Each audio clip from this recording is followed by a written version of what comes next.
నాగ్ అశ్విన్ మాట్లాడుతూ కల్కి సినిమాలో ఏం చూపించబోతున్నాడు, కల్కి సినిమా ఎందుకు తీశాడు అని చెప్పాడు. కల్కి 2898 ఏడి ప్రభాస్ కల్కి మూవీ జూన్ 27న విడుదల కాబోతోంది.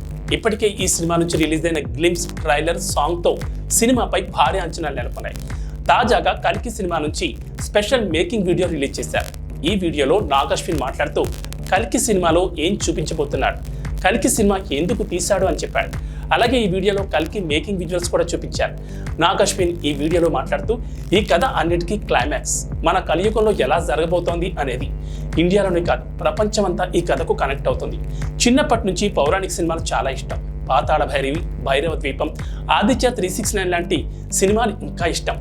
హాలీవుడ్లో స్టార్ వార్స్ ఇలాంటి సినిమాలు బాగుంటాయి. అలాంటి కథలు మన దగ్గర కూడా ఉన్నాయిగా. ఎప్పుడు ఆ దేశంలోనే జరగాల అనిపించేది. మన పురాణాల్లో చివరి అవతారం కృష్ణ. మహాభారతంలో చాలా క్యారెక్టర్స్ ఉంటాయి. కృష్ణుడి తర్వాత కథ ఎలా వెళుతుంది అనేది ఊహల్లో రాసుకున్నాను. కలియుగం చివరి ఎలా జరుగుతుందని రాసుకున్నాను.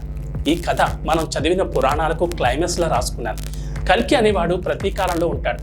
ఒక్కో రూపంలో కలియుగంలో ఎలాంటి రూపం తీసుకున్నాడు, ఎలా అంతమయ్యాడు అనేది ఆలోచించి రాయడానికి 5 ఏళ్లు పట్టింది నాకు. దాన్ని ఇలా సైఫై మైథాలజీ సినిమాగా తెరకెక్కించాలని తెలిపాడు. అయితే ఎపిసోడ్ 1 అని ఈ చిన్న వీడియో రిలీజ్ చేశారు. త్వరలో మరిన్ని వీడియోలతో మరింత సమాచారం చెప్తూ మరిన్ని మేకింగ్ విజువల్స్ చూపిస్తారని సమాచారం. గతంలో కూడా కల్కి సినిమా గురించి, మహాభారతం గురించి మాట్లాడాడు నాగ్ అశ్విన్. దీంతో కల్కి సినిమా మహాభారత యుద్ధం చివర్లో మొదలై కలియుగం చివర్లో ముగుస్తుందని తెలుస్తోంది. దీంతో కల్కి సినిమాపై మరిన్ని అంచనాలు పెరిగాయి.